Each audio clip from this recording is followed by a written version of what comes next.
Halo, assalamualaikum para pecinta kelapa sawit, petani kelapa sawit dimanapun. Di sini kita lihat buah kelapa sawit ini yang cukup lumayan besar, dimana umur dari kelapa sawit ini sendiri sekitar kurang lebih 24 bulan. Nah, teman-teman, kita akan menelisik ya bagaimana kelapa sawit ini bisa buahnya seperti ini, apa saja faktornya. Mari teman-teman. Nah, di sini saya akan bahas sesuai dengan keilmuan saya dan pengalaman yang saya rasakan beberapa tahun ini setelah bertani kelapa sawit.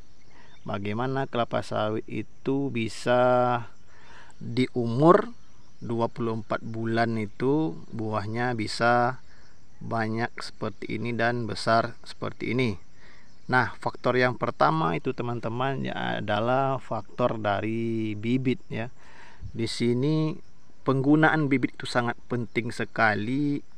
Kalau menurut saya itulah kunci utama kita bisa berhasil dalam berbudidaya kelapa sawit.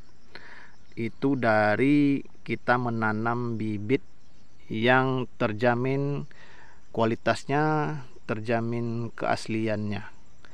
Nah, sekarang sudah banyak beredar bibit-bibit palsu, bibit-bibit yang tidak jelas dari mana asal usulnya. Nah, kalau kawan-kawan menanam sawit diwajibkan ya, bukan sunnah lagi itu teman-teman, diwajibkan untuk menanam bibit yang unggul, bibit yang asli, bibit yang jelas asal usulnya dari mana. Kalau teman-teman tidak mengerti, teman-teman bisa cari tahu sendiri kepada petani-petani yang lainnya melalui media sosial ataupun melalui dari mulut ke mulut. Nah, kalau teman-teman tidak ada link ke sana, teman-teman bisa nanti menghubungi saya melalui kolom komentar atau di Facebook saya Rio Penghidupan, atau bisa juga melalui akun TikTok saya Rio Penghidupan. Nah, untuk bibit ini teman-teman jangan mudah percaya dengan orang-orang yang mengiming-imingi ini bibit bagus atau bibit baik atau bibit unggul ya. Nah, kalau teman-teman masih belum begitu paham jalur-jalur atau kriteria-kriteria bibit-bibit yang asli ya, lebih baik bertanya dulu sebelum membeli bibit itu ya. Lebih baik lama tapi pasti bibit unggul daripada kawan cepat membeli tapi bibitnya tidak jelas. Nah, itu. Nah, di sini teman-teman saya tidak membahas mengenai cara-cara menanam sawit yang baik. Nah, saya tidak membahas secara keseluruhan, tapi yang penting-penting, yang inti-intinya saja yang akan saya bahas di sini. Nah, itu yang pertama dengan memilih bibit yang unggul. Nah, faktor yang keduanya adalah pemupukan yang rutin dan benar ya.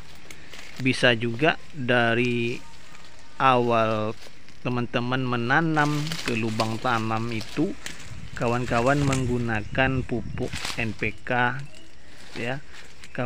Teman-teman taburkan 1 sendok pupuk NPK itu ke dalam lubang tanam. Nah, itu untuk yang di awal ya. Selanjutnya untuk pemupukan ini teman-teman mungkin sudah sering mendengar apa-apa saja pupuk yang diberikan untuk tanaman kelapa sawit untuk masa tanaman belum menghasilkan ya. Dan teman-teman juga pasti sudah paham apa-apa saja pupuk yang dibutuhkan untuk tanaman sudah menghasilkan. Nah, di sini mungkin saya jelaskan secara singkat. Untuk tanaman sawit yang belum menghasilkan itu atau belum dipanen itu ya, teman-teman bisa tingkatkan kandungan nitrogennya bersamaan dengan kandungan fosfornya ya. Ya, kalau tidak ada, nitrogennya saja cukup untuk ditingkatkan, bisa digabungkan dengan pupuk NPK. Nah, kalau untuk sudah tanaman menghasilkan, teman-teman tingkatkan kandungan nitrogen dan kaliumnya ya, atau bisa gunakan pupuk NPK yang 13-9-27, atau gunakan NPK dengan kandungan yang sama seperti 15-15-15 atau 16-16-16 digabungkan dengan pupuk urea dan KCl. Nah, itu mungkin teman-teman untuk dari faktor yang kedua. Dan tadi yang pertama faktor bibit, yang kedua faktor pemupukan, dan untuk yang ketiga mungkin saya juga ingin cuma menyampaikan saja, mungkin teman-teman pasti paham ya, dari segi jarak tanam. Nah, kalau dari segi jarak tanam ini, jangan pula teman-teman itu mau banyak dapat tanamannya sehingga dirapatkan jarak tanamnya. Nah, itu tidak boleh, karena bukan untuk menghasilkan lebih banyak, malah dia bisa menghasilkan lebih sedikit ya, karena jarak tanamnya tidak ideal. Nah, di sini yang mungkin jarak tanamnya biasa dilakukan oleh orang-orang yaitu 9x8 atau 9x9 ya. Itu yang sudah pada umumnya. Mungkin sekian dulu teman-teman dapat kita sampaikan.